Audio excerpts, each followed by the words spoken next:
Congresswoman-elect Alita Grijalva is scheduled to be sworn in tomorrow, and then you expect, she has said she will sign the discharge petition, the Kana Massey discharge petition. Can you tell us when you would expect that vote to actually happen? Just explain to people who've kind of been waiting for this for so long. Explain when you would expect that Epstein vote. Yeah, let me defer to Whip Clark and once and future Chairman Jim McGovern on that issue. Thank you. It is long overdue that the Congresswoman-elect take her place, her rightful place, and be sworn in. So we are being told by the Republicans that that will happen now. They anticipate at 4 o'clock tomorrow before we begin debate on the rule. And it is just another one of those breathtaking split screens that as they are home and we are watching this suffering going on, that they have also decided to put off swearing in Congresswoman-elect Grijalva because they don't want her to sign a discharge petition that would force a vote on the Epstein files. So they don't want to give Americans health care, and they don't want to find justice for the survivors and victims of Jeffrey Epstein. It is an amazingly arrogant and dangerous statement that they are making to the American people about their own security.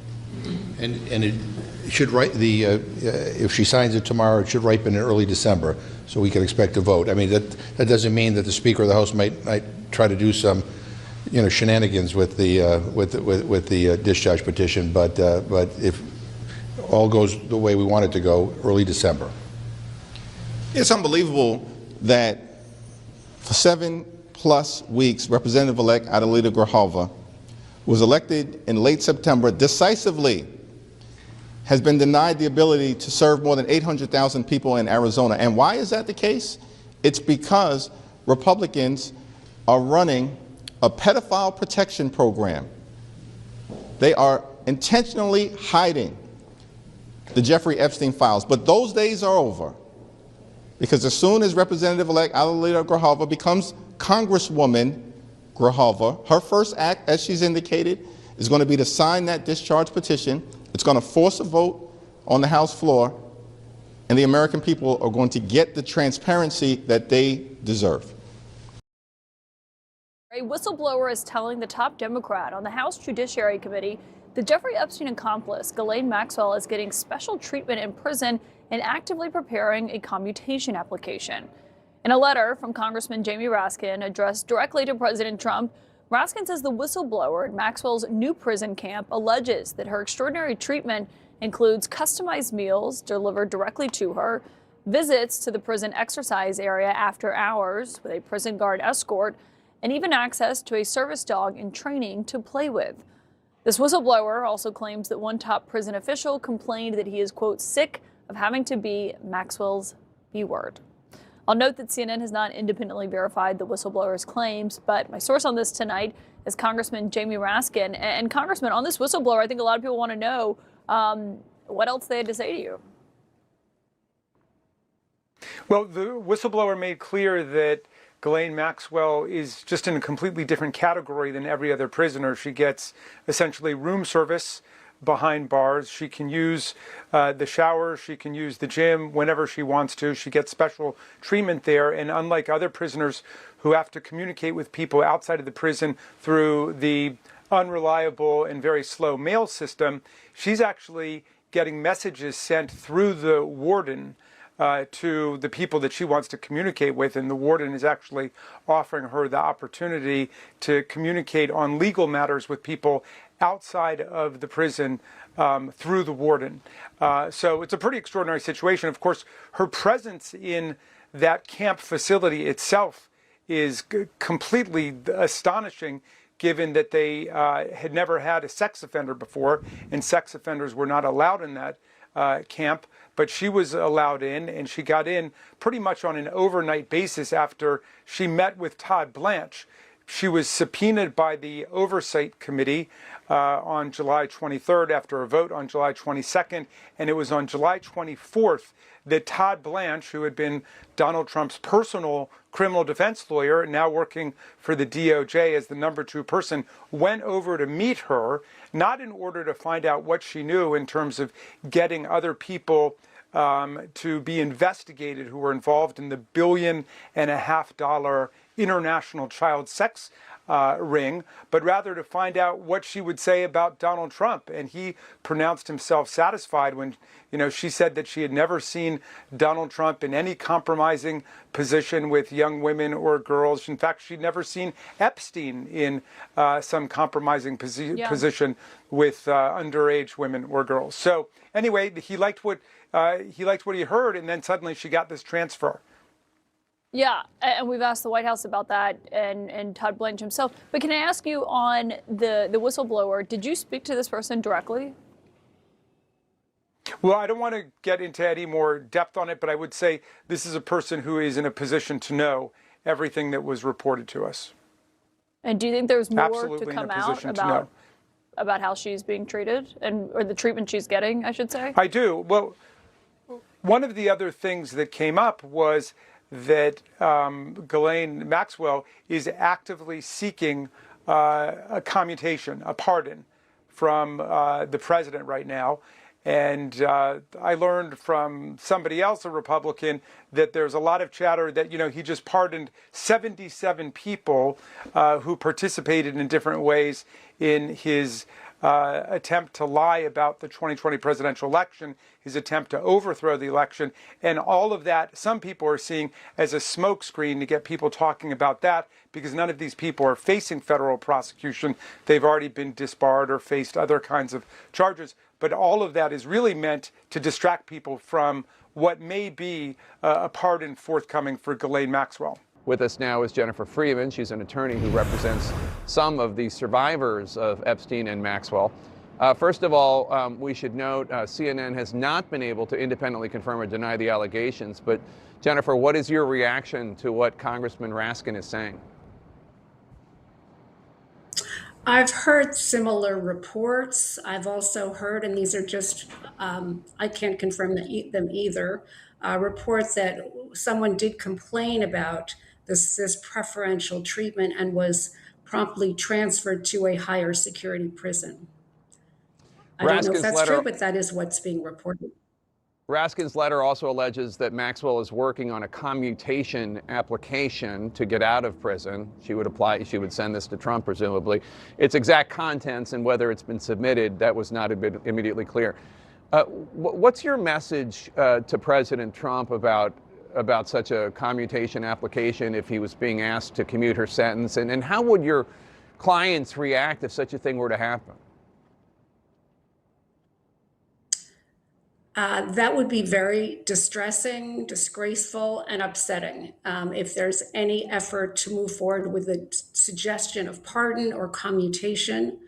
And it also doesn't make sense, Jake, because the grounds for commutation are typically things like wrongful conviction. Well, that's not going to apply here. A jury of her peers held she was a sex trafficker. Another example would be rehabilitation. That is also not going to be possible since she has not expressed any remorse. Another example would be that it's a nonviolent crime, and that doesn't seem to apply either. In fact, I took a look at the particular form that you'd have to fill out, your attorney would have to fill out. And one of the questions on the form was, what was your role in the offense? And do not omit facts or minimize your role. And do you accept responsibility for your criminal conduct? So she's going to have to, if she goes forward with this, she's going to have to address those issues. Jamie Raskin, Congressman Raskin's letter also demands that President Trump make Deputy Attorney General Todd Blanche, who before he was in government, he was a former personal attorney for Trump, available for a public hearing. Would you like to see that? Would you like Todd Blanche to sit for a public hearing?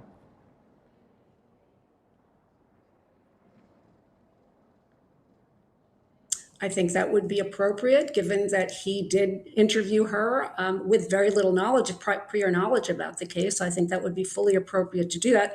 I'm not sure that's going to happen, but I think it would be a good move. What do your clients think is going on here? I mean, with Todd Blanche meeting with Ghislaine Maxwell, and then she gets transferred to a minimum security prison where there are all these accounts that she's treated unusually well, and anybody who complains about it is punished. Now she's talking about her sentence being commuted. What do the survivors think? Not about how awful it is, because I know they think that, but why this is happening. They are deeply concerned that this is more of the cover-up of the Epstein files, which have not been released. Hopefully we're getting closer to that, but that's another aspect of the cover-up. I did ask some clients today, if you'd like to hear their comments on this development or possible development of the commutation. I'd like to read a few of them, if that's okay. Sure. Here's Annie Farmer, who testified at the trial, at Maxwell's trial. Maxwell is a convicted sex trafficker and felon who's been accused of lying under oath. Her latest attempt to escape accountability makes it clear she has no remorse for her crimes. Any special legal treatment for her could not only be profoundly insulting, it would be downright dangerous for survivors. Liz Stein, who I know you've interviewed, said, as survivors, justice is the one measure of truth we have left. Ghislaine Maxwell was tried, convicted, and sentenced in a court of law, and her sentence should be upheld like anyone else's.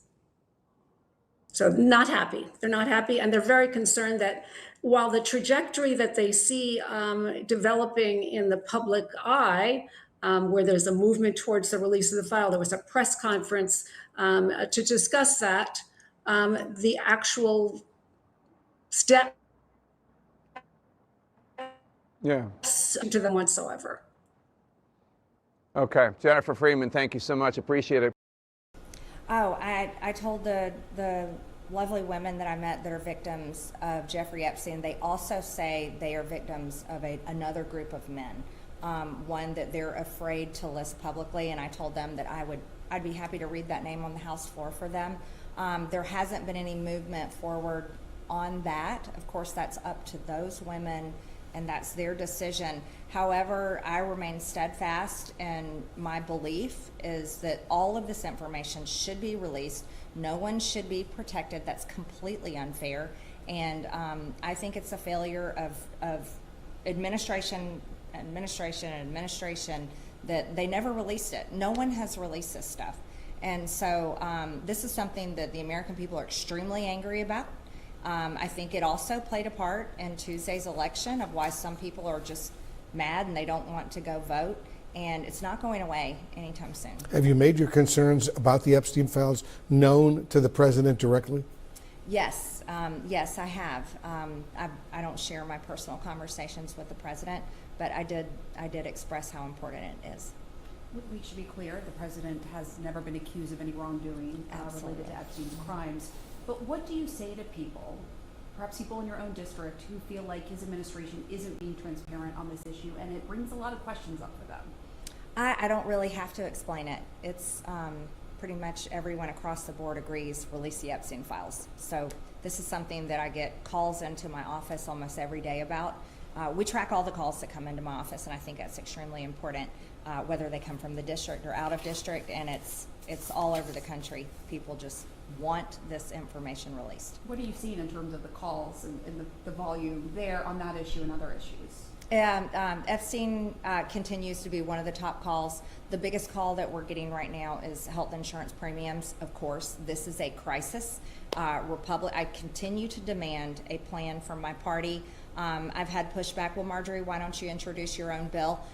That may be something that I do. However, every member of Congress has a whole stack of bills that we would love to get to the floor for a vote, but we can't get anything to the floor for a vote unless the Speaker chooses to bring it. But I continue to push back. Democrats created this problem. Republicans have yet to solve it, and it's unfair to the American people. Across the board, people cannot afford health insurance. Yeah, they need health insurance. Before I let you go, a final question. You've been very generous with your time. Thank you very much. The conservative activist and conspiracy theorist Laura Loomer, as you probably heard, she's now credentialed as a member of the new Pentagon press corps after the Defense Department placed rules on reporting that most news outlets refuse to agree to. Does that at all concern you? No, I'll just say good luck with that. Good luck to her being a Pentagon. Good luck to the person. Pentagon. Yeah. See how she does. I think everyone knows what I mean by that. Well, we'll see. We'll see what her reporting shows. I'm just curious what your perspective is overall on what the Pentagon did on that front. I mean, you have, done interviews with media outlets that you once deemed unfriendly or biased. You've also said you're a big believer in the First Amendment, right? Mm-hmm. Freedom of the press, freedom of speech. So do you disagree with moves like that to restrict the press? I think our First Amendment is the most important, and I believe that's why it is the first. And I talk to anyone that requests an interview with me. And here lately, that's become incredibly important to me. I'm very tired of the toxic nature of politics here in Washington, but also across the country. Families have been torn apart. People have gotten divorced. It separates parents from children. And so I'm trying to lead by example, and I can only do my part, and that is to talk to everyone, and to talk to everyone in kindness.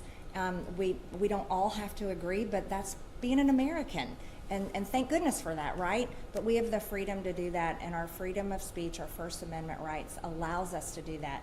And so my personal belief is, and I can only do it on my own, is that I need to set an example in the leadership role I am in by speaking nicely to everyone and sharing my viewpoints, but also listening to others. And being available to talk about what's going on, yes, which is so important. We all believe in freedom of the press. It is so, so important. I agree. Yeah. All right. Thank you very much, Congresswoman. Appreciate you. Yes, you've been outspoken about releasing the Jeffrey Epstein files to the public, including the names of individuals involved in his sex trafficking network. Now, Democrats have been calling for that too, along with some of the other Republicans, but most of your party is pushing back and stalling. Why do you think that is? Because if President Trump is not implicated in there, what is exactly being protected here? I have no idea, but it seems like very rich and powerful men are being protected. And I will sign anybody's resolution, and I'll get on board with anyone's push to release those files, because this is about women, especially when they were teenagers, were victims of rape and sexual abuse by Jeffrey Epstein. And according to the victims, there's a list of men that they haven't released yet. They are afraid of lawsuits. They're afraid of it. And I said I would read the list for them on the House floor because I have speech and debate protection there. However, I also think that this is about all victims of human trafficking, children that are being molested or raped, any men and women that are held in some sort of sexual abuse situation. What does our government say to them if the government will not release the information on the most famous convicted pedophile in history? What is that message back? And I think it's horrendous. And then, you know what else? This has been a failure across administrations. It's not just this one. It was the Biden administration, then the Trump administration, then the Obama administration. It should have, all across, spanning this history, should have been released. And there's clearly powerful people are being protected. The only one who really got caught is a woman on this, is Ghislaine Maxwell. Right. And what does that say? The irony of that, yeah. But they say she's a monster, though. Yeah, she's a monster. They hate her. Comes in all genders. They hate her. Yes.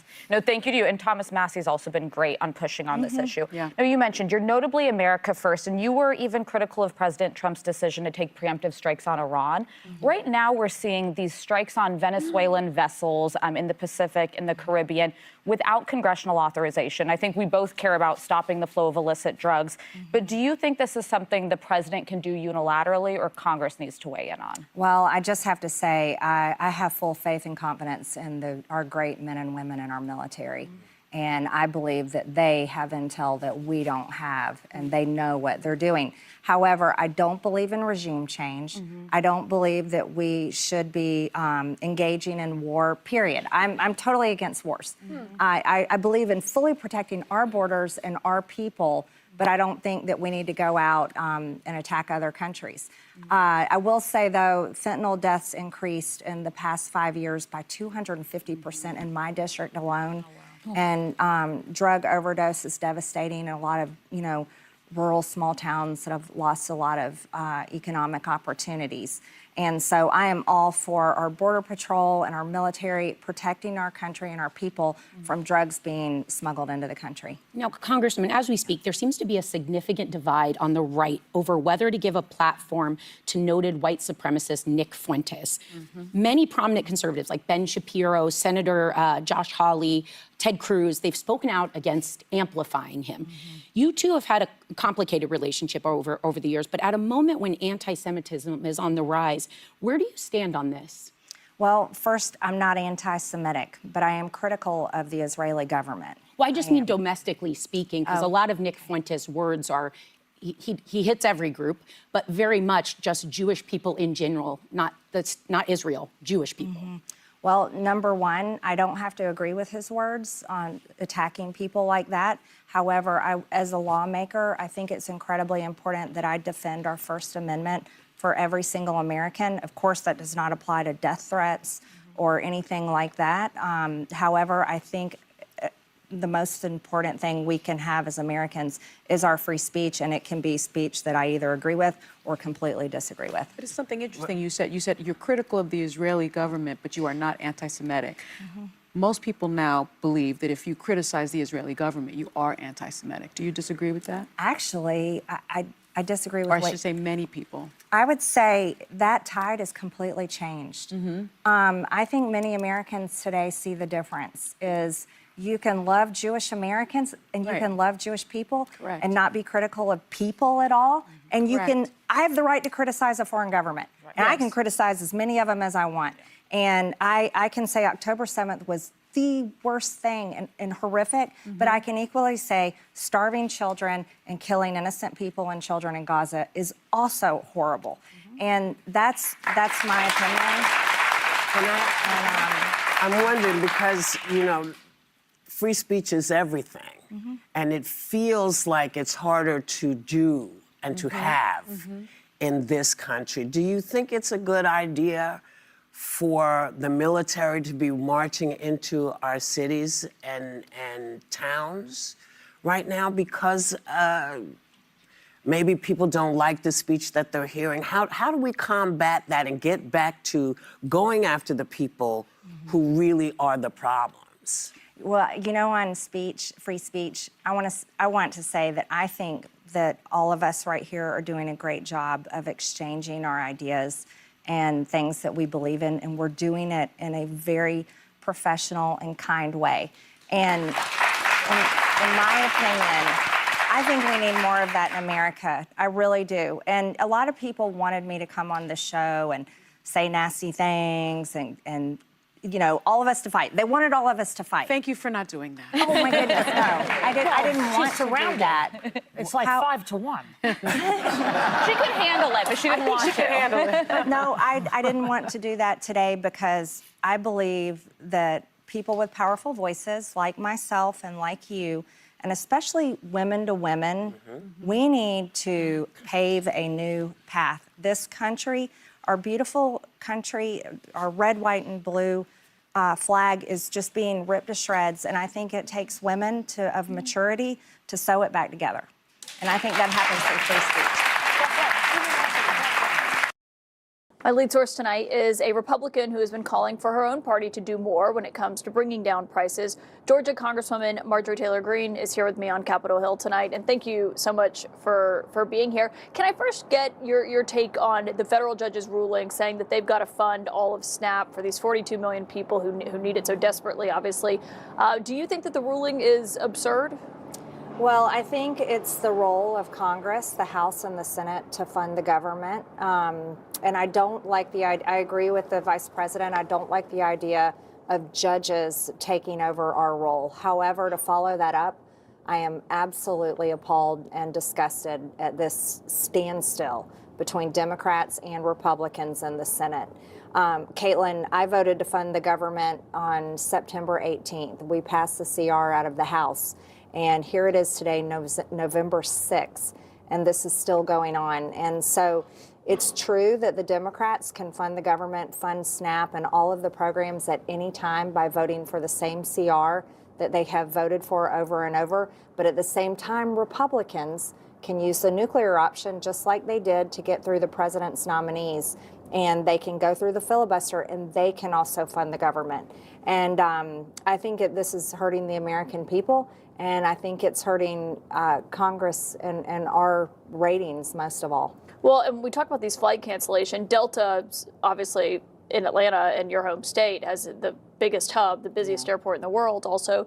How worried are you about what it's going to look like for people starting tomorrow with these flight cancellations? I think it's going to start looking like chaos, really. Many people are very worried about this. It's causing a lot of anxiety. Many people are already struggling, day to day, month to month with the cost of living. It has remained high. It was 9% inflation under Joe Biden in 2022. I give the Trump administration credit. They've kept it around 2.5% inflation, but that's still not helping Americans. And with this upcoming crisis with health insurance premiums skyrocketing, I think this is like a 5-alarm fire. And to me, it is incredibly embarrassing, and I find absolutely pathetic, really, that all of us are not here in Washington, D.C., working every single day to make sure that we can get the government open, but also solve the problem of affordability for the American people and come up with a good solution once and for all for health insurance. Yeah, when the president says there's virtually no inflation and that grocery prices are going down, do you agree with him on that?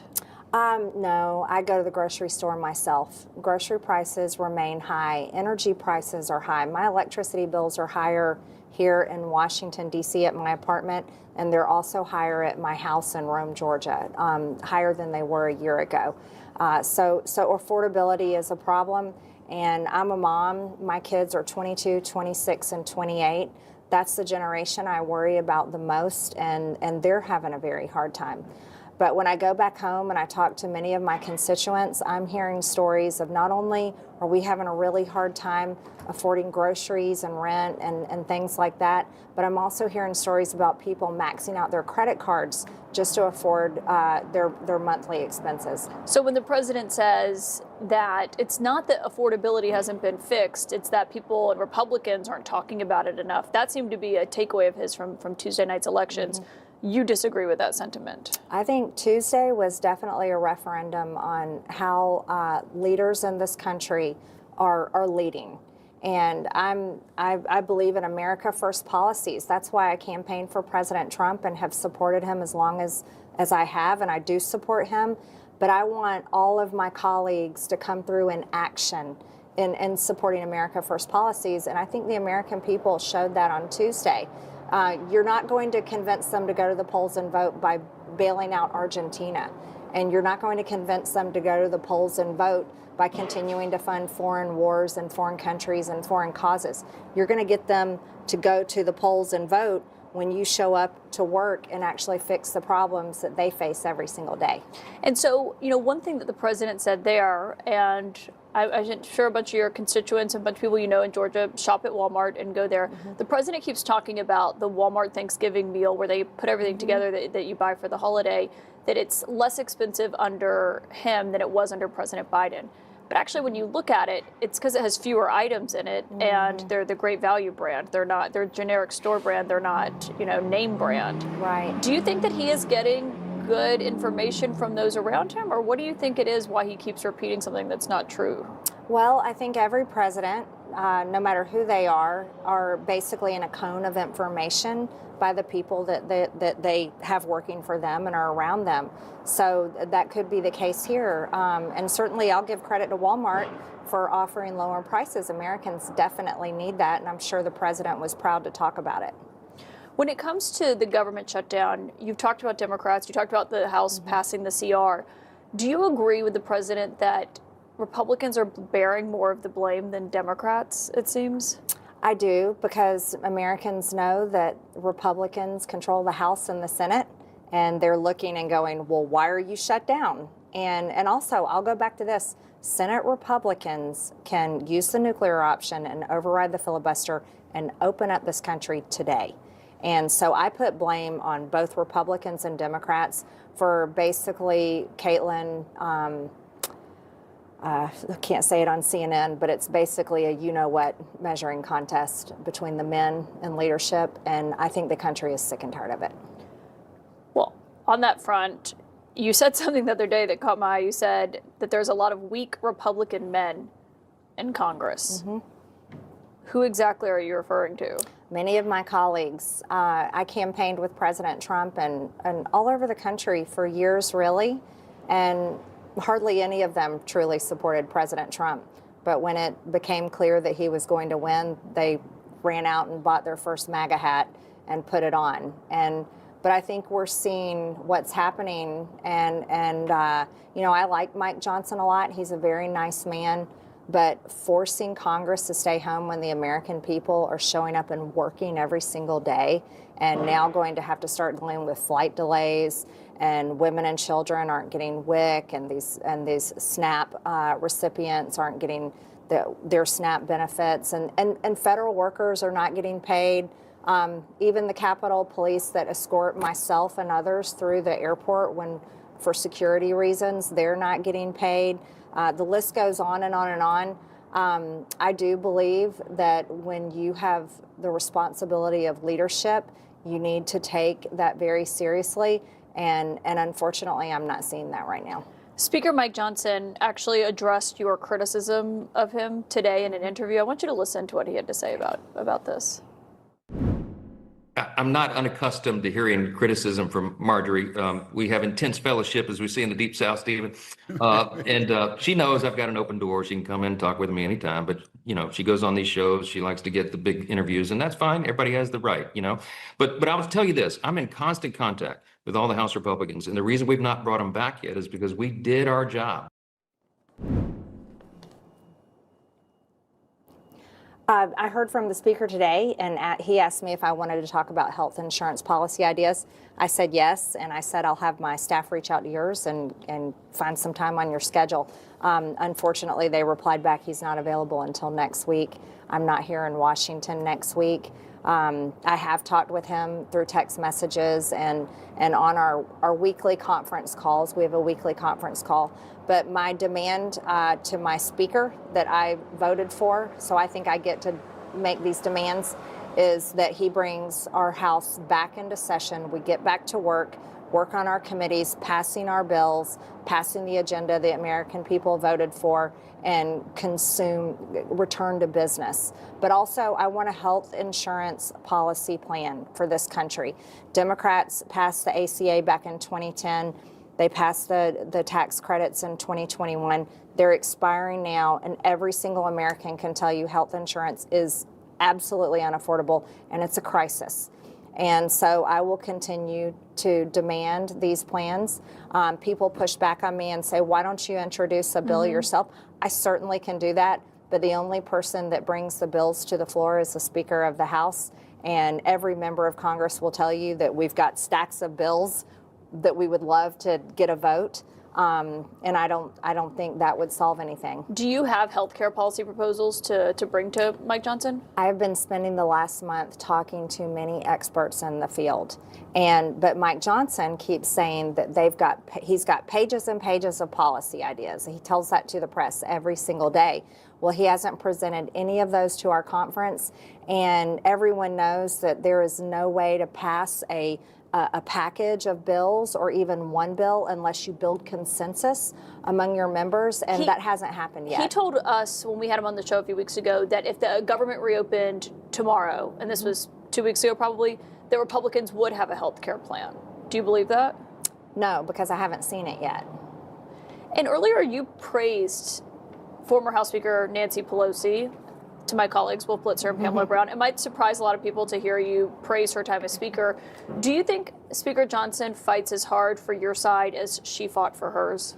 You know, I praised her because she did fight for her side. Do I agree with her? No. Did I vote for her bills? I did not. However, I respect her greatly because she accomplished more for her party than I've seen our Speaker accomplish for ours. If there's a silver lining to the Democrat shutdown deal, it is that Speaker Mike Johnson is forced to undissolve the House of Representatives after 7 straight weeks of recess. And with the House back,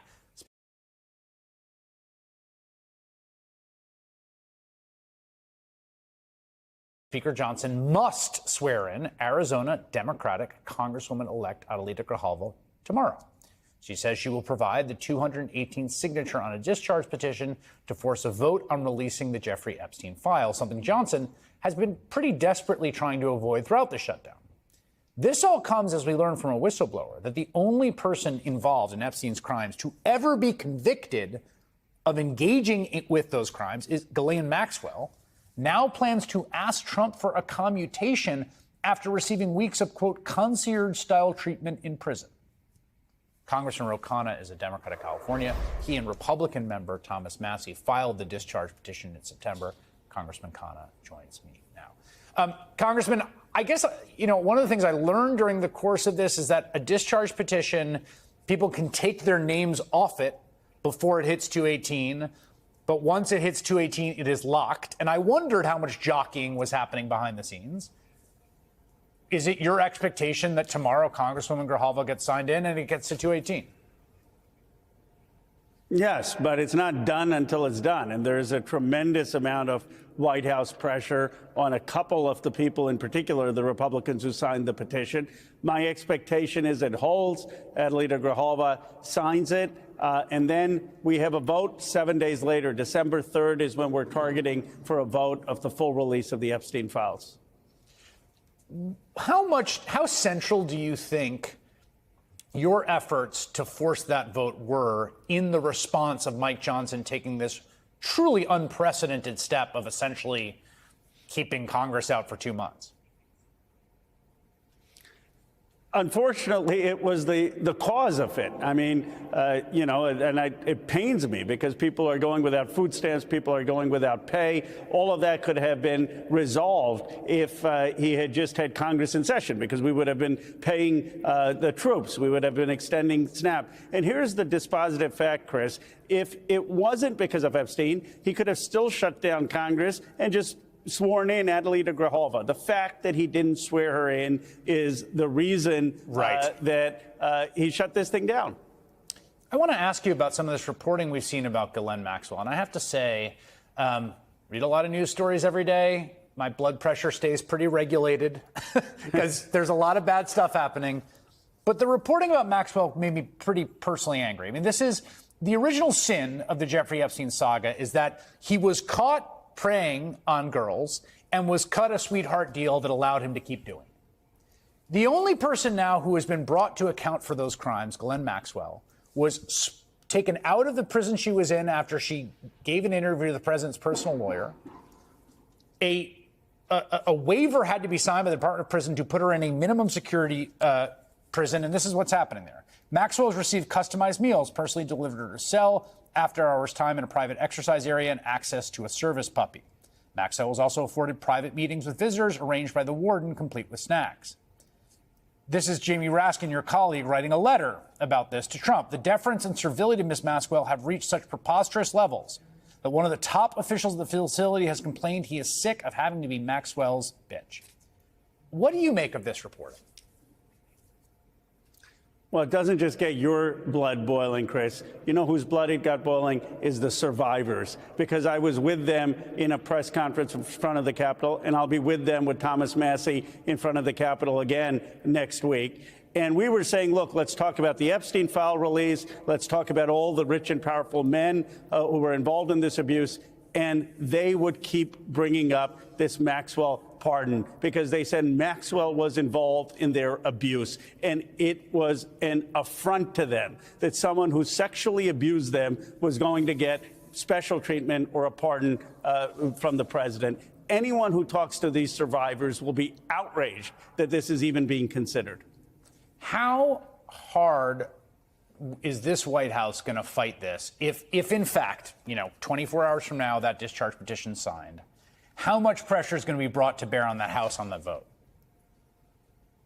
There's going to be tremendous pressure, and that is because I believe 50 to 60 Republicans could break, and that would be the first day of Donald Trump being a lame duck. Look, this is about our politics. Are we going to be for the forgotten class of Americans or for the Epstein class? And Donald Trump suddenly is going to be part of the swamp protecting the Epstein class, and he's going to have a chunk of the MAGA base with every Democrat saying we're for working class Americans, forgotten Americans. That's why they are so fearful of this vote. I want to ask you about something you said, I think, earlier today about the end of the shutdown deal. I just interviewed the House Democratic leader, Hakeem Jeffries. I think you said that you think Senator Schumer should be replaced or resign as Senate Democratic leader. Why? He was unable to protect health care. I mean, we did nothing as premiums are going to skyrocket for 20 million Americans. Look, this is why I ran for Congress, for national health care, Medicare for all. That's what we need to do with a broken system. But at the very least, we can make sure that we have some tax credit extensions so that people's premiums don't spike from $44 a month to $2,600 a month. That is what's going on with real people that I've talked to. It's outrageous. Do you think there's any hope for the next iteration of this fight? I asked this of Congressman Jeffries. I don't think it quite sunk into me because the shutdown was going on so long. The CR is going to go through January. I mean, that's going to be here very soon. So it's well, what are we going to do then? What's going to go on then? Well, I do think that that's another opportunity to make this fight. And that's why I've said let's have some fresh blood and new leadership. Look, Chris, I want a permanent extension of the affordable tax credits. But we could have had at least a one-year extension. Representative Michael Lawler, a Republican, has floated that. Kevin Kiley, a Republican, has floated that. We could have had negotiations on eligibility. I don't think there should be negotiations about eligibility, but I would have been willing to compromise. What I'm not willing to do is say we get nothing and that 20 million people get shafted. And then they have all these pundits saying, well, we made health care an issue. Really? That's why we're in politics, to make it a talking point? How about actual relief for people whose premiums are going to go up? Congressman Ro Khanna, thank you so much for your time tonight.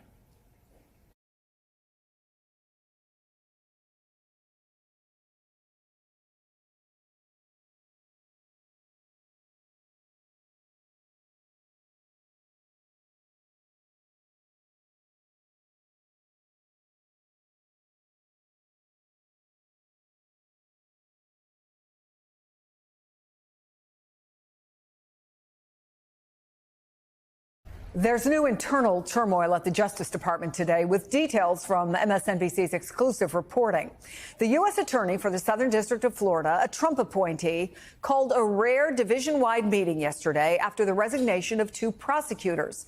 A source familiar with internal concerns among career prosecutors tells MSNBC those prosecutors are afraid of being asked to work on a case that President Trump says should lead to the arrests of some of his most high-profile adversaries, among them former President Barack Obama and former CIA Director John Brennan. Joining me from the White House with his exclusive reporting is MSNBC's Vaughn Hilliard. Barbara McQuaid is here, an MSNBC legal analyst and former U.S. attorney. Independent journalist Philip Bump joins me here on set. Vaughn, walk us through your exclusive reporting. Yeah, along with our colleague here at the White House, Laura Barone Lopez, we have from sources that down in the Southern District of Florida, Jason Redding Quinones, he is the U.S. attorney who was picked by Donald Trump to lead that office in Miami this past August, that he is effectively overseeing what is amounting to a sprawling investigation, a conspiracy investigation. And this is important. Folks are going to continue to hear about this in the months ahead. It is the idea that the Biden administration administrations, the Obama administrations, individuals who were law enforcement and intelligence community officials were seeking to undermine the candidacies and presidencies of Donald Trump over effectively the last 8 years. And what is underway is at least 30 subpoenas were sent out on Friday by this office. But just before the number 3 in the office signed off on those subpoenas, 2 junior assistant U.S. attorneys had resigned. I am told that at least one of them was asked to do something that was outside of their realm of comfortability and what they believed would violate their ethical responsibilities. Now, it's worth noting that the number 3 in the office, the executive assistant U.S. attorney, was the one who signed off on those subpoenas. Usually you don't see somebody in a leadership capacity, sort of like how Lindsey Halligan in the Northern District of Virginia signed off on the indictments of Tish James. It's uncommon to see somebody that is not a line prosecutor who is ultimately overseeing such an investigation. I'm told that other prosecutors in the office are on, quote, pins and needles because they fear that they are going to be asked to take part in this investigation that the president has been very explicit that he has said should lead to the arrest of President Obama, James Clapper, John Brennan, even people like Hillary Clinton. It is a vast investigation here, in one in which down in the Southern District of Florida is causing concerns over prosecutors being asked to do the job that they do not feel comfortable is based in substance and based in one in which they should be actually asked to go and move forward with such not only subpoenas but potentially indictments. Vaughn, thank you for your reporting. So, Barbara, the executive assistant U.S. attorney, Manolo Rebozo, signed at least some of these 30-plus subpoenas. Is that standard protocol? It's not. As Vaughn said, typically you would expect the line prosecutors who are handling the case to be the people who would sign subpoenas. It sounds, though, like this is some sort of special project that they're putting together, some sort of special unit. Executive U.S. attorneys sometimes have in their portfolio special projects. So it sounds to me like this executive U.S. attorney is going to be leading whatever this effort is into this conspiracy investigation. But I do think it's noteworthy that this is not being handled the way a routine case would be handled for a violation of the law. Instead, it is being handled as a special case with a high-level executive member of the team handling this. The other thing that I thought was noteworthy about the reporting is that the grand jury to be impaneled is going to be in Fort Pierce, Florida. That, of course, is the district, the portion of the district, the Southern District of Florida, that has one and only one judge, and that judge is Aileen Cannon. I don't know that we should be suspicious of everything Judge Aileen Cannon does, but we do know that her track record in the Mar-a-Lago case with the documents was first to impose some really extraordinary hoops for the prosecutors to go through at the time of the search, and then, of course, the dismissal of the case finding the special counsel regulations to be unconstitutional, contrary to every other court that's looked at it. So I think there is reason to be very concerned about the irregularities that are occurring in this office. Well, Philip, the source who's familiar with the subpoenas calls them performative, but even if they are, is that the point? There have been those suggestions before that it's really about creating a public impression and reinforcing a narrative more than necessarily building a strong legal case. Yeah, I mean, normally we want to be careful and say, well, we can't say for certain. I think all of the evidence here points to this being them on a fishing expedition, right? That they are trying to figure out a way in which they can impugn these people. But I think it's really important to note this is a fishing expedition in already fished waters. There was already a probe into this when Donald Trump was first president that was run by Bill Barr. He assigned a special counsel, John Durham, to actually look at all this stuff. And they tried really hard to make a case, particularly against Hillary Clinton, to say that she had contrived the Russia probe. And it did not work. They did not obtain any actual convictions in that case. They did obtain an indictment. But there's no evidence that there's anything here. And the fact that they have taken this case and moved it to Florida and moved it under the jurisdiction of Cannon and had these prosecutors who weren't comfortable doing it, so they had this superseding person sign these documents, all of these things suggest that what they're doing is they're retrying to get these people in trouble for these things, that this has been an obsession of Donald Trump since before he was president the first time. He was calling this a witch hunt before he even became president in 2017. This is clearly a bug that's been under his skin for a long time, and this is the way in which they're trying to address it. I mean, Barbara, if you have people who are career prosecutors who are suggesting that they have to resign because they're being asked to do something that they are not comfortable doing. What is the big picture impact within DOJ? I think that's deeply concerning. You know, prosecutors at the Department of Justice are trained, they're hired, and they're instilled with the idea that their job is to do justice, not to engage in partisan politics, and to seek indictments or even grand jury subpoenas only when they believe there is actual factual predication of a crime having been committed. The fact that we've got 2 people resigning, of course, we don't know all the details, but it does seem to indicate they're being asked to do something contrary to that pledge that all prosecutors make when they join a U.S. attorney's office. And so I think the reason we're hearing that other prosecutors there are on pins and needles is that they're worried that they might be next and asked to do something. People love these jobs. These are highly sought after jobs. They work their whole career to get these jobs, and they serve and are proud to walk into court every day and say their name on behalf of the United States of America. It is a terrible tragedy to lose one of these jobs, but that's what it takes if you are asked to do something that is illegal or unethical. And so I think that what we could see is a purge of all of the people who are good and of great integrity, who will leave rather than do what they're being asked to do. And then the problem, of course, is who replaces them? People who are willing to do these tasks. Well, it also brings up, Philip, the very real question for the American public and their own security and the idea of justice, putting people away who deserve to be put away. Right. And if you have people who don't have the experience, people who maybe don't even have the credentials, have never even worked, for example, in criminal law before, and those people are focused largely on things that may have to do with retribution, where does that leave us? I mean, the scale of the damage that's been done to trust in the Justice Department and federal law enforcement over the course of the past 10 years is hard to measure, right? I don't know that any of us ever expected. I mean, certainly when Donald Trump was reelected last year, he ran on this platform of retribution, and he said he was going to go after his enemies. And, eventually there would be some hemming and hawing, like, well, he's not, his allies would say he wasn't really going to do it. But this is what he's doing. And, the people who he's appointed to run the Justice Department and the FBI, the fact that they are taking these actions now, the damage that's being done is so robust. And to Ms. McQuaid's point, like it's internal as well. The fact that they are reshaping these organizations so that moving forward, that damage will linger. We don't know what it's going to look like. We don't know how bad the damage is going to be, but it's significant. Vaughn Hilliard and Philip Bump, thank you both. Barbara McQuaid, please stick around.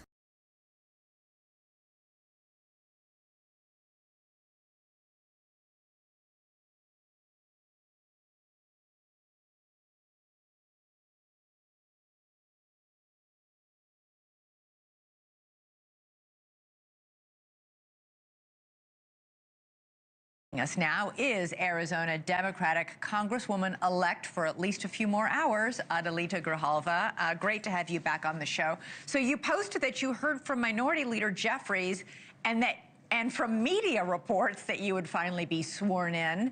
You didn't hear this from Speaker Johnson? Speaker Johnson's office, and Speaker Johnson has never communicated with me directly at all throughout this entire process. So it's been Leader Jeffries and Minority Whip Clark that have continued to keep me informed, and respectfully, just literally reporters asking what's happening. That's how I found out what's going on. So you're hoping this swearing in happens, but you haven't been told officially by the Speaker's office it's going to. No, but we did get confirmation from Minority Whip Clark, who sent out the agenda. It looks like they're asking everyone to be there at 4 o'clock, that I would be sworn in first and then able to vote right after that. You are driving to Phoenix from Tucson, where you live, to take a direct flight to D.C. because connecting flights, which you'd have to take from Tucson, are more likely to be canceled. Are you sure you can get to the Capitol?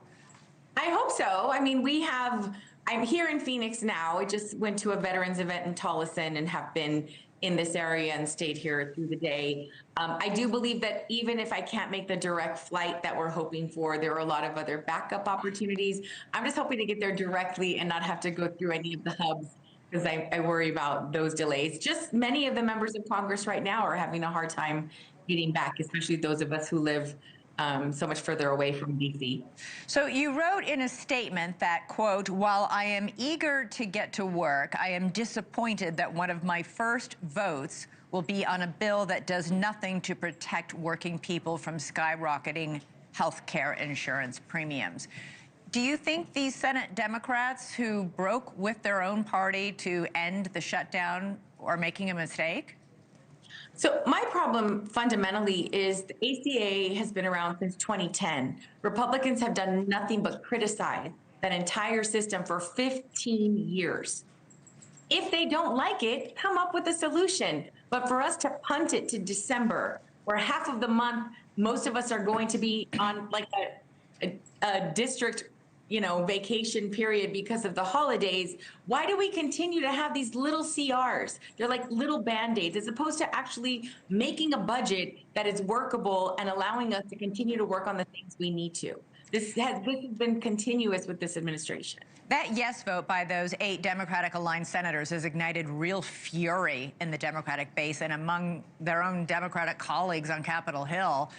Senator Edward Markey of Massachusetts said, "The American people want us to stop the heist, not drive the getaway car." Do you share that sentiment? I'm very frustrated. I have to be honest. What was approved does nothing to ensure that we're going to have affordable health care for anyone. The American people are left out of this. And even though Thune has made the commitment in the Senate that there's going to be a vote, Speaker Johnson has sidestepped and danced around that question every time he's been asked. But there are many Republican members of Congress who also think these subsidies are astronomically high. I mean, without these subsidies, that the cost of health care for the Obama ACA is astronomically high. Among them, Marjorie Taylor Greene, who has been saying repeatedly and publicly, we have got to do something to extend these subsidies. Might you have enough Republican support, do you think, or win more as more and more people open their bill for their insurance premiums and see that they're doubling or even tripling? Might they be calling their congressmen and urging their Republican congressmen to support extending the subsidies? But this is not a secret. It was in that horrible bill that they all voted for. So yes, my hope is that people are going to hear from their constituents and say, you know what, people can't afford quadruple their health care rates. I mean, that's crazy. Minimally, the ACA subsidy should be extended until Republicans can come up with a better solution. Well, you were on the show last week. You said that it was possible that Speaker Johnson was delaying swearing you in because you plan to vote yes on ordering the DOJ to release the Epstein files. Your vote would be the final vote needed to get that bill over the line. When are you planning to cast that vote? As soon as possible. I'm going to sign that discharge petition as soon as possible. And I do believe that did play a role. You do believe it played a role? Absolutely. Why? Because there was absolutely no other reason why I should be delayed. I was elected 5 days before the shutdown. There was a whole freshman class in 2019 that was sworn in during the shutdown. All of the excuses that Speaker Johnson has thrown out there have been debunked by things that he's even done. So there is no other legitimate reason for the delay in my swearing in. It had nothing to do with the shutdown, nothing to do with what's happening in the Senate. Those two things are not connected. Thank you for watching. Subscribe below and download our News Nation app right now on your phone, and you will get fact-based, unbiased news for all Americans.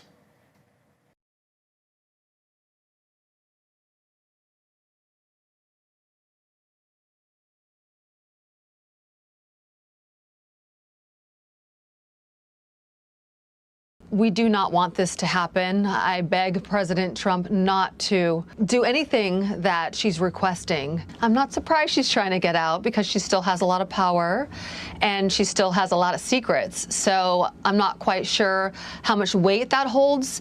Apart from Virginia, you say another friend of yours was forced to have sex with Andrew?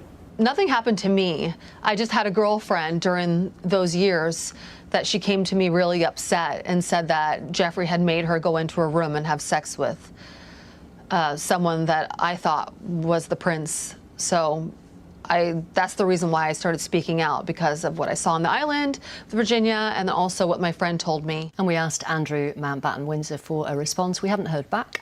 He has previously denied all wrongdoing. Ghislaine Maxwell is reportedly planning to formally ask Donald Trump to cut her 20-year prison sentence for child sex trafficking, according to documents obtained by Democrats on the U.S. House Judiciary Committee. Maxwell helped paedophile Jeffrey Epstein sexually abuse young girls. She was friends with Andrew Windsor. He used to be a prince, as you know, and it was she who introduced Andrew to Epstein. That news comes just hours after a deal was struck that means the shutdown of the US government, which has dragged on for over a month, could soon be nearing an end, potentially bringing with it the release of the so-called Epstein files. I've been speaking to a survivor of Epstein, Lisa Phillips, and asked for her reaction about that reported Ghislaine Maxwell request. Speaking on behalf of survivors, so many of my survivor sisters that were affected deeply by this woman, we do not want this to happen. I beg President Trump not to do anything that she's requesting. She's a convicted felon, and unfortunately, she's the only one serving time right now. There's many other people that haven't been held accountable, but she is serving time, and she needs to be held accountable for what she's done. She was sentenced to 20 years in prison for helping Epstein sexually abuse young girls for child sex trafficking charges. She has tried to get her appeal heard by the US Supreme Court. That hasn't happened. Why does she keep trying, do you think? Well, I believe she keeps trying because she has still the power to affect a lot of people that are in power, and that could really make what she wants come true for her. I still feel like she's capable of doing that, unfortunately. That's just kind of what wealth and power buys you. She doesn't go to the same prison as everybody else. And from what I've been hearing, she's been petting dogs and hanging out in the fresh air and having tea parties. And it's really infuriating to a lot of us survivors to hear that. That's interesting that you say you've been hearing that, because it is also reported that she has written an email to a relative obtained by NBC News that now she's been moved to a minimum security prison after having 2 meetings with the Deputy Attorney General. She is said to have written, "I feel like I've dropped through Alice in Wonderland's looking glass. I'm much happier here and more importantly safe." Wow. I mean, she's so happy there. That's really great. But I've spent a lot of time with her victims, and they have had a lifetime of heartache, and they haven't had so many happy moments when they reflect back on what she has done to them. So we're still standing our ground and trying to do whatever we can to make sure that she stays where she is and she doesn't get all these perks. How does it make you feel that she is reportedly getting these perks and that she's trying to get out before the 20 years is up? I'm not surprised she's trying to get out, because she still has a lot of power and she still has a lot of secrets. So I'm not quite sure how much weight that holds, but from the survivor standpoint of knowing hundreds of girls that were affected by her, it's just something that we're going to keep fighting for, to make sure that President Trump doesn't give her what she's asking for. You were 21 when you met Epstein, and you say you were sexually assaulted by him. It was only after his death in 2019 and when you met other survivors that you started to realise what he had done to you. Is that how it happened for you? Well, when it comes to serial predators, when they groom and manipulate and abuse hundreds of people, hundreds of victims, you don't really understand what's happening to you, because it's very subtle, the grooming process, and you don't understand why someone's being really nice and giving and then someone's also abusing. There has to be good with the bad. And a lot of times you fall into a bit of a Stockholm syndrome. A lot of the survivors have talked about the fact that Jeffrey did wonderful things for us or our families, and that's kind of the way that you don't understand it when you're younger, until you start speaking out and talking to other survivors from the same predator. Then you start to understand, my goodness, it wasn't just myself. It wasn't just me. This wasn't just happening to me. It was happening to you and you and you as well. And that just, it's kind of sickening. So there is a learning process when it comes to how these predators groom. Since you last spoke to Newsnight, Andrew has been stripped of the title Prince. And that was a call, actually, on our programme from Virginia Giuffre's family. He is now known as Andrew Windsor. He's also been summoned to appear before the Oversight Committee in the US. You have previously met him. Can you tell our audience about that? Well, the reason why I spoke out in 2019 and 2020 is because Virginia Giuffre spoke out about this person. And I had seen him on the island when I was first brought there in 2000. And so I just wanted to support her. I mean, naively, when I started speaking out, that's all I wanted to do was just support her because I believed her. And I had some experiences back then that supported what she was saying. Her accusations, I believed, were true. So my story started in 2019, basically with Prince Andrew at that time, and just wanting to support the survivors and speaking out against him. So it's been 6 years that it's taken for him to be stripped of that title. We're all very happy for that. I mean, it's not complete justice yet, but that definitely is a life-changing thing for him, and it's the first step in the right direction. Would you urge him to appear before the US Oversight Committee? Oh, yes. I think that'll be very revealing. Did Virginia Giuffre ever talk to you back then about what she said had happened to her with Andrew? After Virginia spoke out, I contacted her, and I wanted to speak to her and tried to figure out if our dates lined up, because I wasn't sure. I remember there was a very young blonde girl in the pool with an older gentleman, and I was introduced to that man later on as the prince. So I was just like, I want to, you know, be there for you. I remember seeing you on the island. Was that you? And so we started talking about the dates and the flight logs and just seeing if we were there at the same time. And I spoke to her because I said, oh, I have a friend who something similar happened to. And, you know, I just was not prepared to talk about my story. I just wanted to support her because of what I felt I saw. And I didn't like the fact that I didn't like what was going on back then. So Understood. I was just thinking I was doing the right thing. Yeah. And so, apart from Virginia, you say another friend of yours was forced to have sex with Andrew? Well, nothing happened to me. I just had a girlfriend during those years that she came to me really upset and said that Jeffrey had made her go into a room and have sex with someone that I thought was the prince. So that's the reason why I started speaking out, because of what I saw on the island with Virginia and also what my friend told me. Lisa Phillips, thank you so much for talking to Newsnight again. Thank you. Thank you so much. And we asked Andrew Mountbatten Windsor for a response. We haven't heard back. He has previously denied all wrongdoing. Live to Capitol Hill here tonight, where House Democrats have just revealed that Jeffrey Epstein's sex trafficking co-conspirator, Ghislaine Maxwell here, will and does plan to ask President Trump to commute her 20-year prison sentence. Trump previously said he'd, quote, have to take a look at any application submitted. An attorney representing some of Jeffrey Epstein's victims calling that possibility, quote, disgraceful. The grounds for commutation are typically things like wrongful conviction. Well, that's not going to apply here. A jury of her peers held she was a sex trafficker. Earlier this year, Maxwell in a deposition said Trump wasn't involved in any of Epstein's crimes immediately after she received a questionable prison transfer.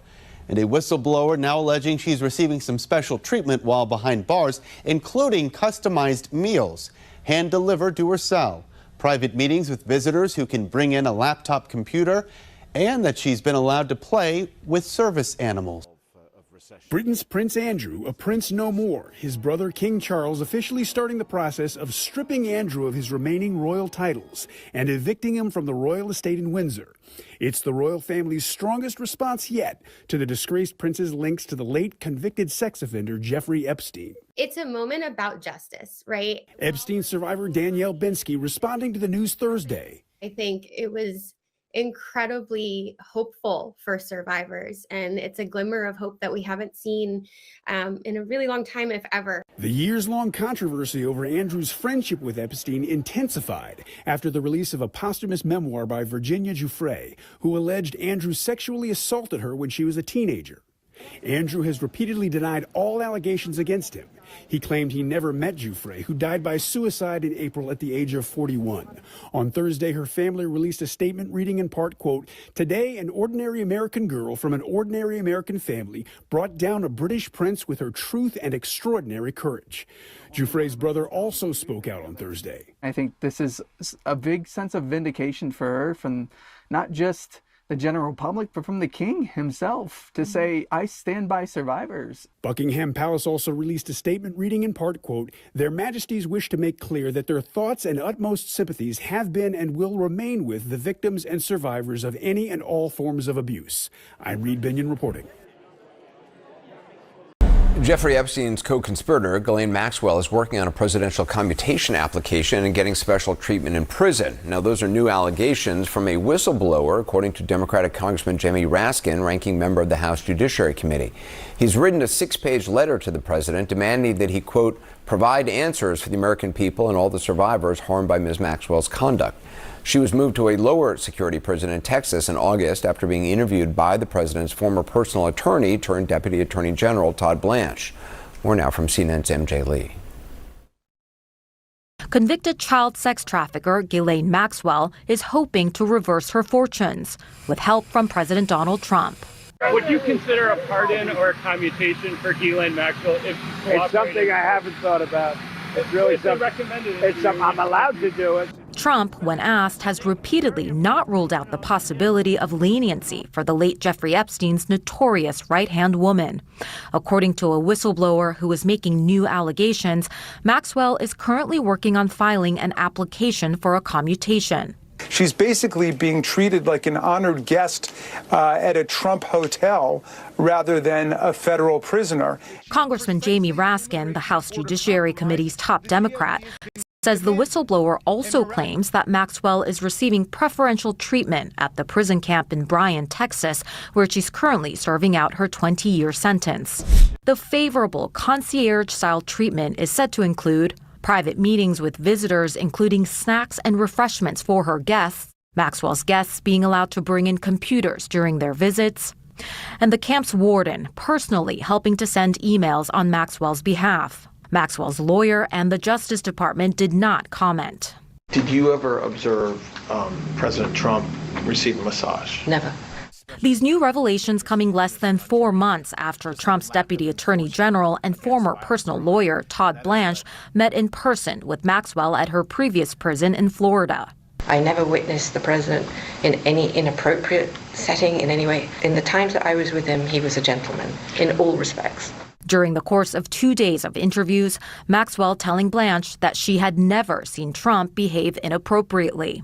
Trump, who was friends with Epstein decades ago, has not been accused of any wrongdoing related to Epstein.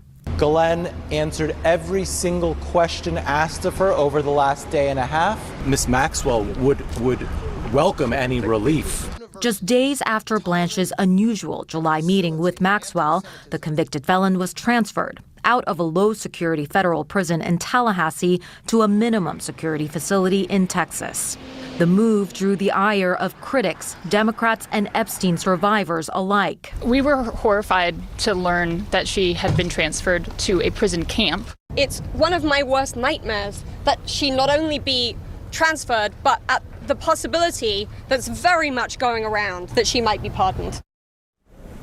And we certainly expect the Epstein survivors to continue speaking out. We saw it at that last press conference there. I've heard it in the conversations that I have had one-on-one with some of these survivors. And they are really disturbed by any possibility, Anderson, of Ghislaine Maxwell getting any kind of preferential treatment or any idea of leniency being afforded to her. And Anderson, the Epstein-Maxwell issue really has been sort of ready to bubble up when we are starting to see that now as the government is getting ready to reopen again, because remember, there is that discharge petition that is just lacking that one final signature. And we expect that Adelita Grijalva, whenever she is eventually sworn in, is going to provide that last signature to force a House vote on the issue of the Epstein files. And I am told, Anderson, finally, that some of these Epstein survivors are just waiting for the next opportunity to descend on Washington, D.C. again so that they can continue pressing this issue. Anderson. MJ Lee, thanks very much. Joining me now, family members of one of Epstein's victims, Virginia Giuffre, before her death in April. She wrote a book documenting what she endured and had dedicated herself to helping abuse survivors. Sky Roberts is Virginia Giuffre's brother, and Amanda Roberts is her sister-in-law. Thank you both for being here. I just have to get your thoughts on what you are hearing from Jamie Raskin about this whistleblower who is saying that she is receiving all kinds of special treatment now in the facility that she's in.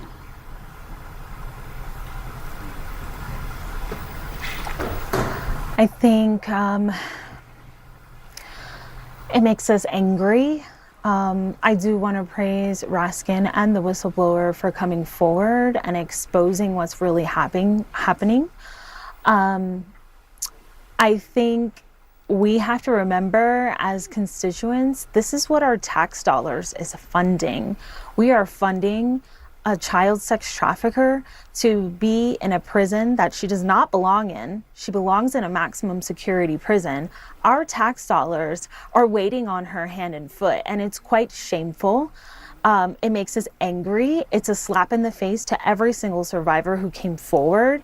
And why is this happening? Why is this happening? We still don't understand why she's there. We were never given any answers as to why she was moved, what happened during those conversations with her.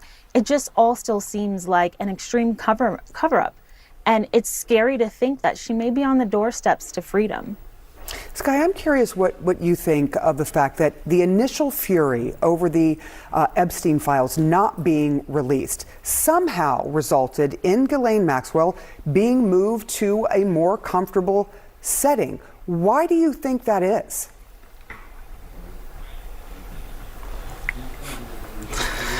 I think we really have to start questioning. That's an amazing question, because that's exactly what we need to be questioning, is why is she being moved to a minimum security prison after giving testimony in front of Todd Blanche? He should be summoned. He should be held to account to answer for those questions.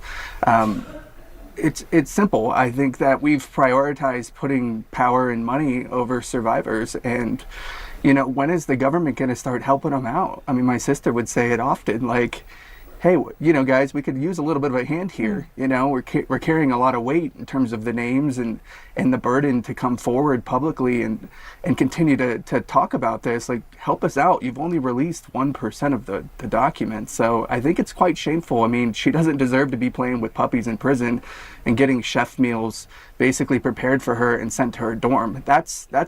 That's not what we should be doing to a convicted sex trafficking offender. I can tell you that. She was an active participant and physically abused many of these survivors, including my sister. I think it makes us angry. I do want to praise Raskin and the whistleblower for coming forward and exposing what's really happening. I think we have to remember as constituents, this is what our tax dollars is funding. We are funding a child sex trafficker to be in a prison that she does not belong in. She belongs in a maximum security prison. Our tax dollars are waiting on her hand and foot, and it's quite shameful. It makes us angry. It's a slap in the face to every single survivor who came forward. And why is this happening? Why is this happening? We still don't understand why she's there. We were never given any answers as to why she was moved, what happened during those conversations with her. It just all still seems like an extreme cover-up. And it's scary to think that she may be on the doorsteps to freedom.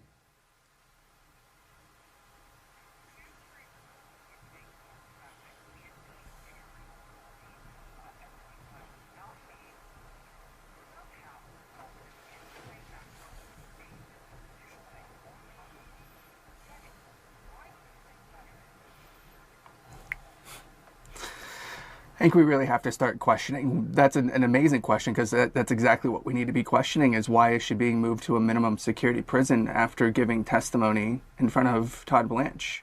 He should be summoned. He should be held to account to answer for those questions. It's simple. I think that we've prioritized putting power and money over survivors. And, when is the government going to start helping them out? I mean, my sister would say it often, like, hey, guys, we could use a little bit of a hand here. We're carrying a lot of weight in terms of the names and the burden to come forward publicly and continue to talk about this. Like, help us out. You've only released 1% of the documents. So I think it's quite shameful. I mean, she doesn't deserve to be playing with puppies in prison and getting chef meals basically prepared for her and sent to her dorm.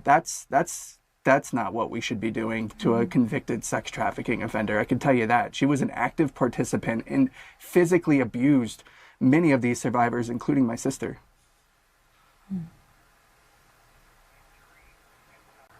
I think if King Charles can strip Andrew of the prince title over just affiliations, over leaked emails, why is our president not definitively ruling out a convicted sex trafficker of minors, of children? Why is our president not standing up boldly and saying, I'm sorry, but no, this is the line in the sand. This is not a party issue. This is a human issue that every single person can agree on.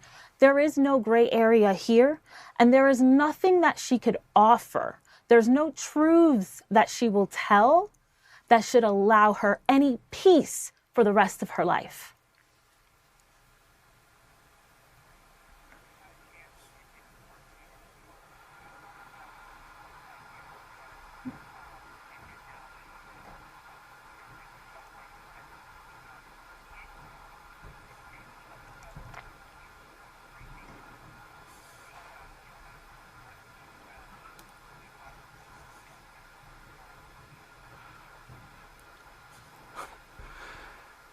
I think we have to have that hope moving forward. We have to have the hope that our government is going to do the right thing, that President Trump will hold to his promise of releasing all of the Epstein files and the documents. To date, we have 1%. He's on track to get 4% of them released by the end of his term.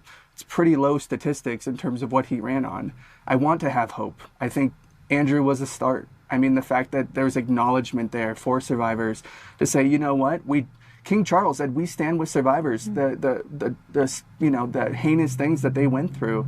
I want to see our own government do that. They're safe keeping these documents in this little, I'll call it a Pandora box that needs to be released. It's shameful that the survivors have to continue to bear this, and we need our government to help us. Please help us carry this burden forward so that we can hold these people to account. I have faith. I still have faith that they can do it.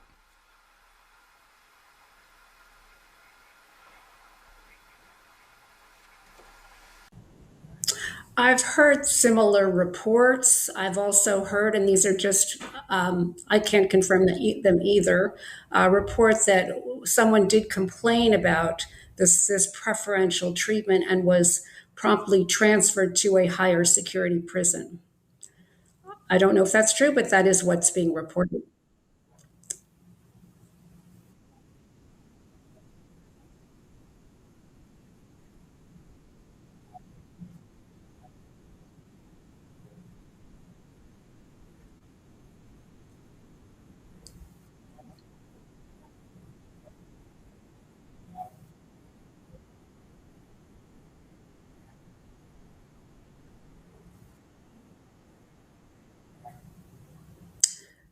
That would be very distressing, disgraceful, and upsetting if there's any effort to move forward with a suggestion of pardon or commutation. And it also doesn't make sense, Jake, because the grounds for commutation are typically things like wrongful conviction. Well, that's not going to apply here. A jury of her peers held she was a sex trafficker. Another example would be rehabilitation. That is also not going to be possible since she has not expressed any remorse. Another example would be that it's a nonviolent crime, and that doesn't seem to apply either. In fact, I took a look at the particular form that you'd have to fill out, your attorney would have to fill out. And one of the questions on the form was, what was your role in the offense? And do not omit facts or minimize your role. And do you accept responsibility for your criminal conduct? So she's going to have to, if she goes forward with this, she's going to have to address those issues.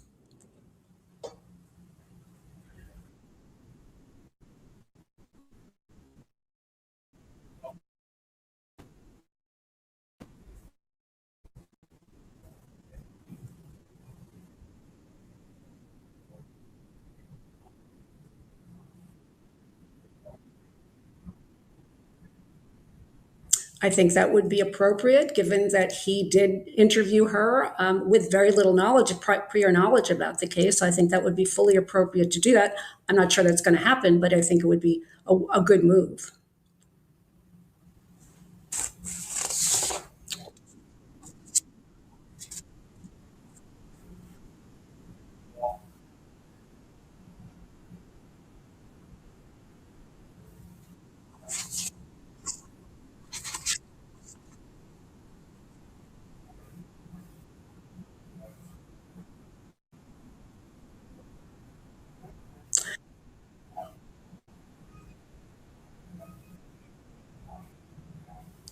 They are deeply concerned that this is more of the cover-up of the Epstein files, which have not been released. Hopefully we're getting closer to that, but that's another aspect of the cover-up. I did ask some clients today if you'd like to hear their comments on this development or possible development of the commutation. I'd like to read a few of them, if that's okay. Here's Annie Farmer, who testified at the trial, at Maxwell's trial. Maxwell is a convicted sex trafficker and felon who's been accused of lying under oath. Her latest attempt to escape accountability makes it clear she has no remorse for her crimes. Any special legal treatment for her could not only be profoundly insulting, it would be downright dangerous for survivors. Liz Stein, who I know you've interviewed, said, as survivors, justice is the one measure of truth we have left. Ghislaine Maxwell was tried, convicted, and sentenced in a court of law, and her sentence should be upheld like anyone else's. So not happy. They're not happy, and they're very concerned that while the trajectory that they see developing in the public eye, where there's a movement towards the release of the file, there was a press conference to discuss that, the actual step to them whatsoever.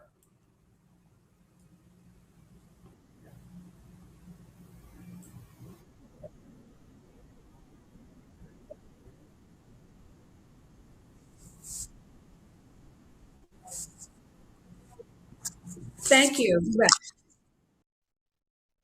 Thank you for having me on. You know, it's just disgusting. I mean, that's really the only word I can put on it. Justice should not come with a VIP pass, but apparently for Ghislaine Maxwell, it does. You know, my clients, the victims of Jeffrey Epstein and Ghislaine Maxwell, they have to live with trauma for the rest of their lives. And here they're seeing Maxwell get an upgrade with puppies and computers. It's disgusting. It should never happen. And it should make everyone question what exactly is going on here and why this is happening.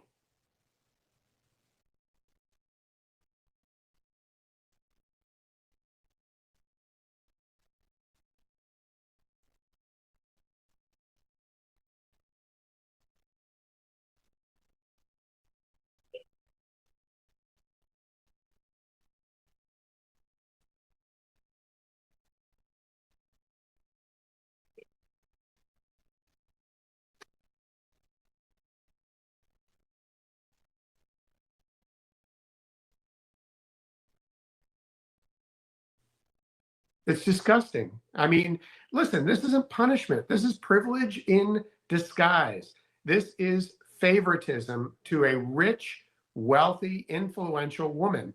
She used her influence on the outside, and she's now being allowed to use it on the inside of jail after a conviction for sex trafficking and perjury, lying under oath.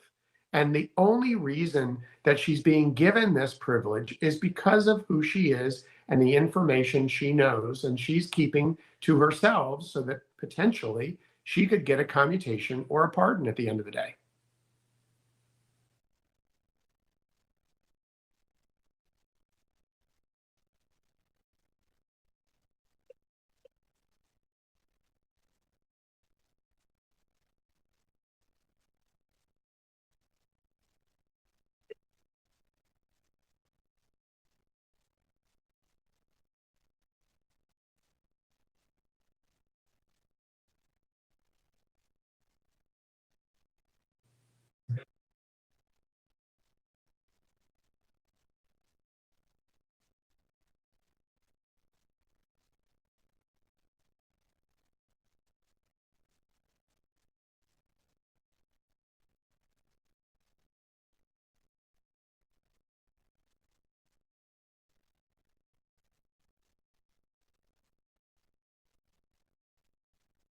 That's silly. It's just comical to hear him say that.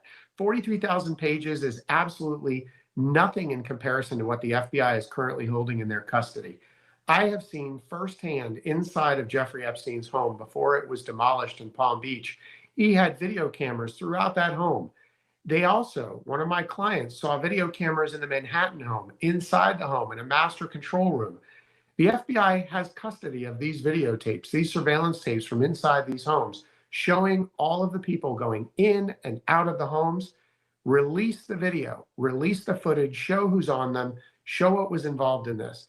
If they don't release the video, they haven't released anything.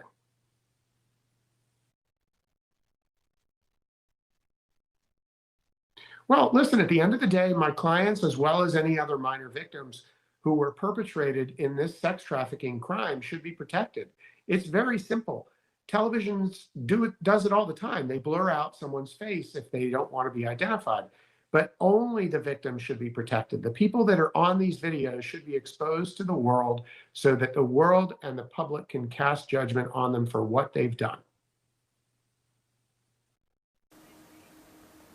Well, the whistleblower made clear that Ghislaine Maxwell is just in a completely different category than every other prisoner. She gets essentially room service behind bars. She can use the shower. She can use the gym whenever she wants to. She gets special treatment there. And unlike other prisoners who have to communicate with people outside of the prison through the unreliable and very slow mail system, she's actually getting messages sent through the warden to the people that she wants to communicate with, and the warden is actually offering her the opportunity to communicate on legal matters with people outside of the prison through the warden.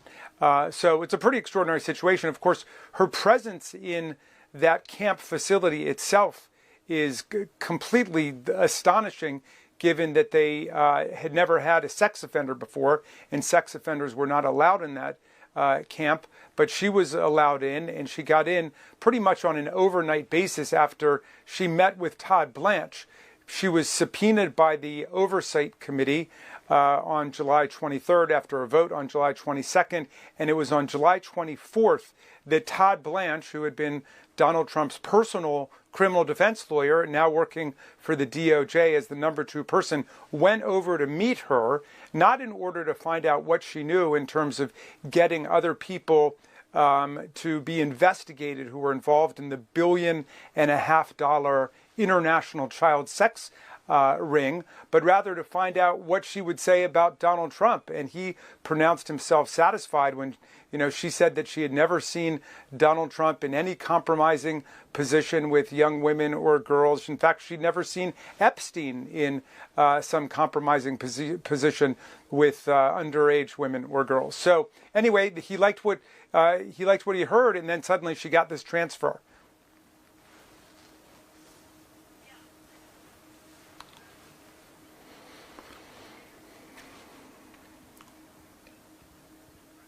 Well, I don't want to get into any more depth on it, but I would say this is a person who is in a position to know, everything that was reported to us. Absolutely in a position to know. I do. Well, one of the other things that came up was that Ghislaine Maxwell is actively seeking a commutation, a pardon from the president right now. And I learned from somebody else, a Republican, that there's a lot of chatter that, he just pardoned 77 people who participated in different ways in his attempt to lie about the 2020 presidential election, his attempt to overthrow the election, and all of that some people are seeing as a smokescreen to get people talking about that, because none of these people are facing federal prosecution. They've already been disbarred or faced other kinds of charges. But all of that is really meant to distract people from what may be a pardon forthcoming for Ghislaine Maxwell.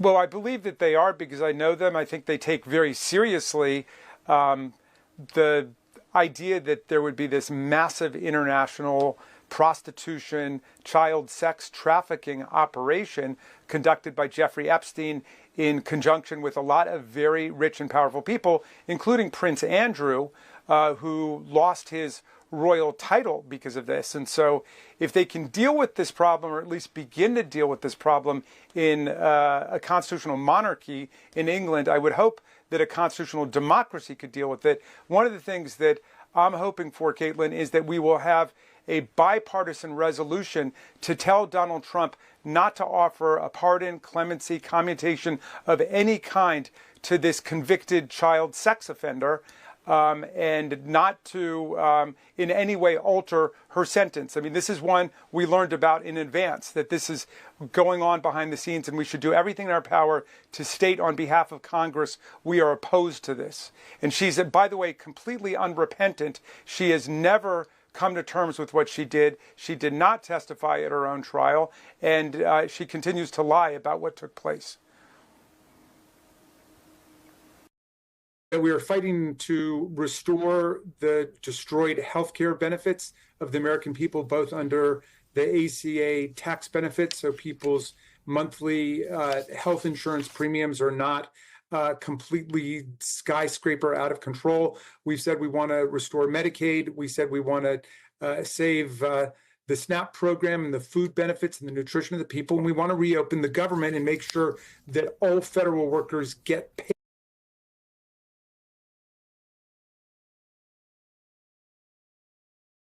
paid pursuant to federal law and pursuant to their contracts. So we're going to continue to fight for every single one of those things, and we're going to remain in solidarity, and we're not going to allow one group to be pitted against another group.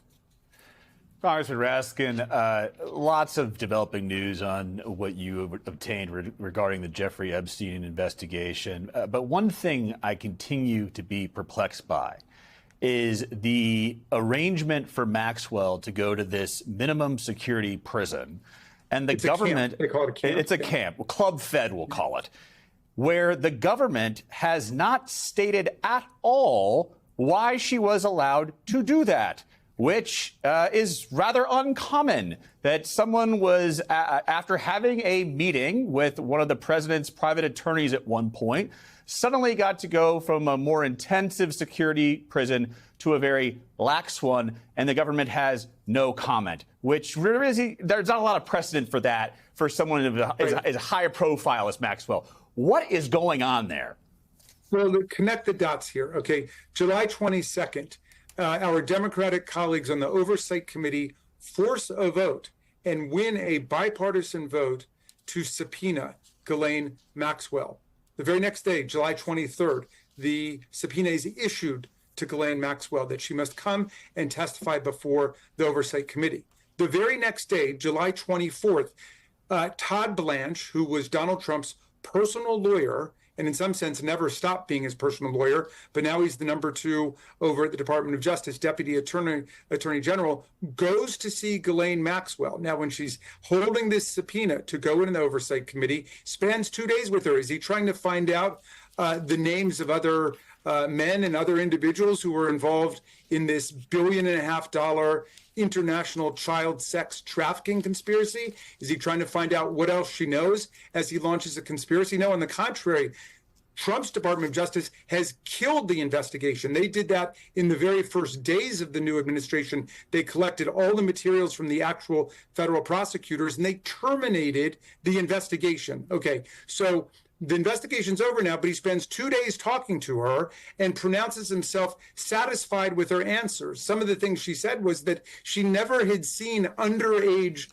girls or women with Jeffrey Epstein. She had never seen Donald Trump do anything untoward, never saw him with any underage girls, and so on. So in other words, she said precisely what he wanted her to say. He pronounced himself satisfied with obviously this personal errand he was sent on. And then what do you know? She jumps over 6 or 7 months of waiting that people normally have to do to prove that they deserve a transfer to a lesser security prison. She's transferred immediately over to this camp in Texas. And this is one that has never even accepted a sex offender before, because a sex offense is considered a violent offense and violent offenders aren't allowed there. So it caused all kinds of alarm and upset among the inmate population. And now what we've just learned is that she has been receiving basically club fed or Trump hotel style treatment, concierge style treatment. She's had meals delivered to her cell, basically room service in prison. She gets to use the exercise facilities whenever she wants. She's got special arrangements where she's working with the warden to send materials to her defense team, getting them not having to use the mails that all the other inmates use, but rather working right through the warden to send her legal materials out and get her legal materials back, editing documents, and so on. It's an extraordinary situation. So obviously they consider themselves very contented and pleased with whatever she's going to say. And meantime, the Oversight Committee plans to have her in as soon as the shutdown is over. At least that's what my colleagues on the Oversight Committee have told me. They were promised that would happen because the subpoena was delivered and she's supposed to go in. Meantime, we've also learned that she's in the process of seeking a commutation from President Trump, who sometimes seems to know exactly who she is and other times seems not to know who she is. But we've got lots of photographic evidence of the two of them in very close contact, and obviously he's extremely attuned to the details of her case, and he's also demonstrated he's perfectly willing to trade both commutations, pardons, clemency, favorable treatment in prison for political cooperation with his personal goals. So, Congressman, I just want to connect a few dots here. I'm not sure if you were able to listen to the sound of Speaker Johnson urging his members to hurry on back, because there's a lot of work that now has to happen after 50 some odd days of no work on the part of his caucus. He says that he is going to swear in Grijalva, that is one of the first things they're going to do when they're back. Do you get a sense that they are calculating how to slow walk this thing now that they know that you do, in fact, have the 218 signatures you will need on this discharge petition? Well, she does provide, Ms. Grijalva, our highly acclaimed and highly expected new colleague, will provide the 218 signature on the discharge petition that will put the legislation demanding the complete Epstein file on the floor of the House. Now, they've obviously had a lot of time to do whatever they want to do to that file, to scrub that file. Remember that they had FBI agents working around the clock to go and search for Donald Trump's name, his image in videos, photographic the evidence in emails, texts, you name it. And I take it that the plan is here, and I'm just trying to put the different clues together to bring Ghislaine Maxwell in, where she will pronounce Donald Trump and perhaps Jeffrey Epstein completely innocent of everything. I mean, this is a woman who refused to testify at her own trial, and yet was unanimously convicted of being a child sex offender, both procuring and grooming the girls to come in underage in order to enter this vicious international child sex trafficking ring, and then also participating herself, as has been explained by a number of the survivors and the victims. So look, the victims and the survivors are the voice that counts here. We have got to hear from them about their own personal experience, and then also what they know about what was taking place. I mean, this is a scandal that has brought down British royalty, Prince Andrew. The monarchy has shaken over it. The question is, can American democracy respond effectively to this massive exploitation ring against young women and girls? I feel the need to speak up for Michael Steele. If he were here, he would say, yeah, this is why you got to free the Epstein 218. Apparently that is coming closer. What the hell is in the Epstein files? Because there's a lot that it seems like this White House, great lengths they have gone through to, I think two things can be true at the same time. They are actively executing on other parts of their, what I would call a very nefarious agenda, trying to socialize us and condition us to be okay with the military and masked armed individuals in the streets of our country, what he is doing with the tariffs. But all of this, why haven't they released the Epstein files?